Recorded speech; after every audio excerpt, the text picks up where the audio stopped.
Last time on the third. Okay, wait, hold on a second. Before we continue on, are you sure that we got all the recording equipment working properly right now? Yeah, everything's working all right, but that actually wasn't the problem yesterday. Okay, well, what exactly happened then? Well, you see, I accidentally disabled the volume on both the audio and the video instead of just the video.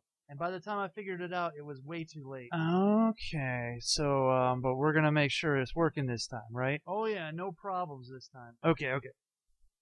Last time on the 31 Nights of Halloween Horror Never-Ending Nightmares. And you will face the Sea of Darkness, and all therein that may be explored.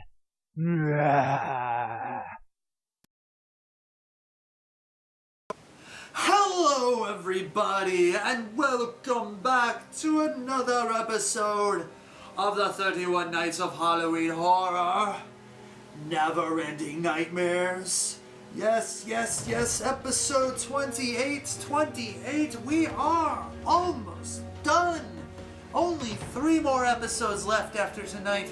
3 more chances to get your horror on. So tonight, after yesterday's epicness, which was the Lucio Fulci classic Gore masterpiece, The Beyond, I thought, you know what, I'm gonna watch a movie that I've had lying around for quite a while and never really got around to watching, but I've always been intrigued by it just because of its name. It's like, you know, I saw the name and I'm like, that is a quintessential 80s horror movie name, and when you watch it, you know it's a quintessential 80s schlocky, cheesy horror movie made in the good old USA, or at least USA or Canada, I don't know, one of the two. Anyways, and that movie is Chopping Mall. Yes, Chopping Mall. What a great name, Chopping Mall, you know, because it sounds like shopping mall, but chopping, because, you know, even though there's not a lot of chopping going on there.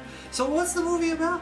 Well, this mall purchases a state-of-the-art security system, including 3 robots. And, of course, part of that security system is that after the closing hours, the mall locks down and you can't get out until morning. So what happens? Well, a freak lightning storm happens and it causes the machinery to malfunction and go from subdue to kill. And not only that, but it can't recognize people who work in the mall anymore, so everyone's fair game. And honestly, that's basically the plot of the movie there, right? No, well, let's get to what's going on. So some of the mall employees decide to throw a little after-hours party, and of course, this just so happens to happen on the night that all the things go to shit, and the mall security robots start stalking and murdering them one by one. And yeah, so now the survivors, well, I guess the people now have to figure out a way to destroy the robots or the security computer to shut everything down, or hide long enough to survive the night. So there you go, that's basically the plot of the movie. The robots themselves aren't very menacing looking. They look like little toy robots, but honestly, they do get the murdering done. So let's get to those scores. Alright, so Violence and Gore, I am giving it a 2 out of 5. Honestly, I mean, there's a few people die, but the gore amounts are not that great. However, there is a head explosion, and it's done halfway well, but in the end, I wanted a little bit more blood, a little bit more slicey slice. I mean, come on, it's called Chopping Mall, damn it. So 2 out of 5, shock value 1 out of 5, and most of that was the head explosion, because you saw kind of the wimpy laser beams that they were shooting, and it hit like the girl in her butt, and it's like, it didn't even phase her, but then it hits her in the head, it just, you're like, fuck, that's, okay, those lasers are a little bit more scary. So 1 out of 5. Plot 2 out of 5. This is a 80s horror movie where there's things that these people do that don't make any sense. Like, they're going to escape, and one of the girls freaks out and decides, no, I gotta go back and help my boyfriend, you know, and so all the girls decide to go with her. Of course, that leads to certain doom for certain characters in this movie. Others are, they lock themselves in a storage room and are like, oh, we need to find a way to get out. Oh, we'll take the ventilation shaft. Of course, the robots bust through, and the ones who didn't make it to the ventilation shaft conveniently go out a back door, which they could have just gone out of immediately while the robots were trying to break into the room. So I mean, like, what were they waiting for? Shit.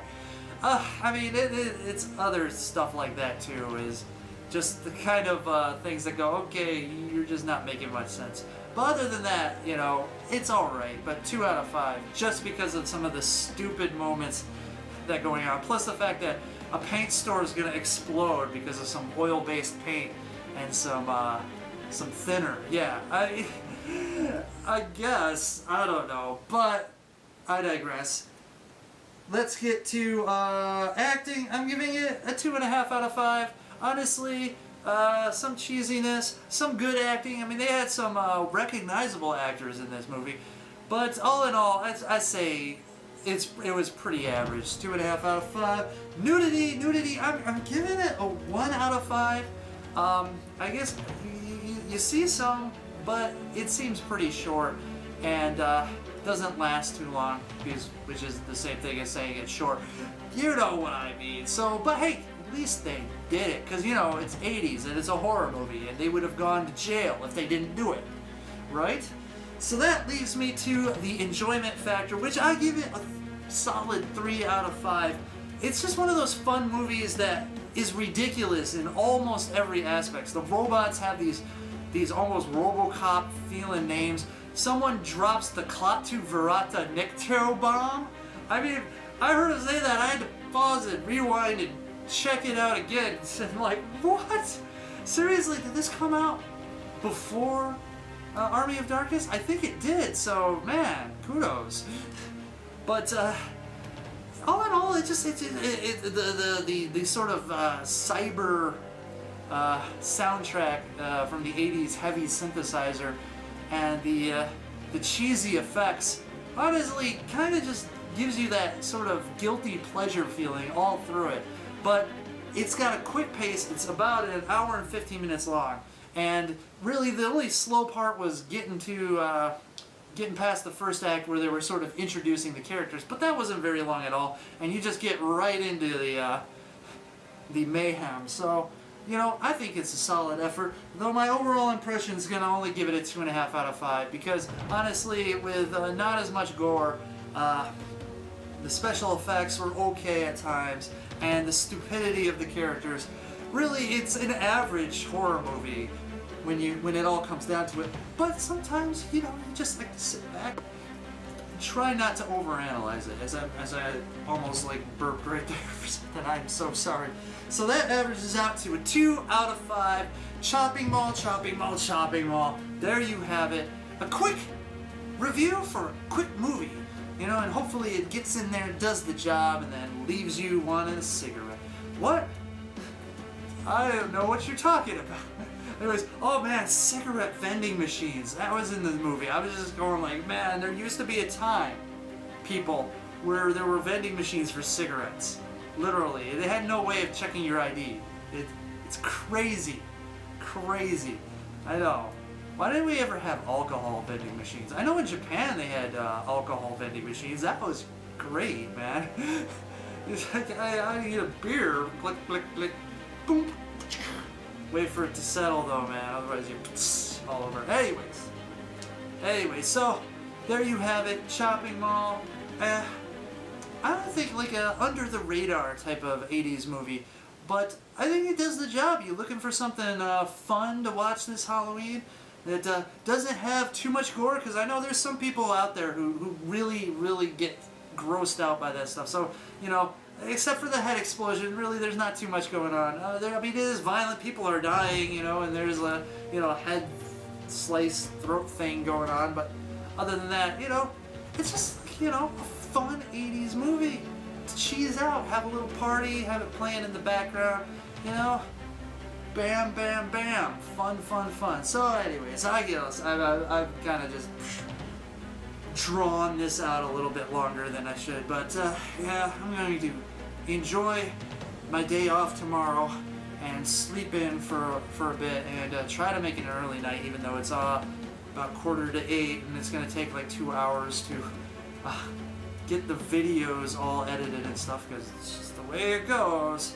But hopefully then tomorrow I'll figure out something special, or not, whatever. Until then, people, you guys stay scary and happy Halloween, and get some candy and eat some candy, yum yum yum, right? Okay, yeah, see ya.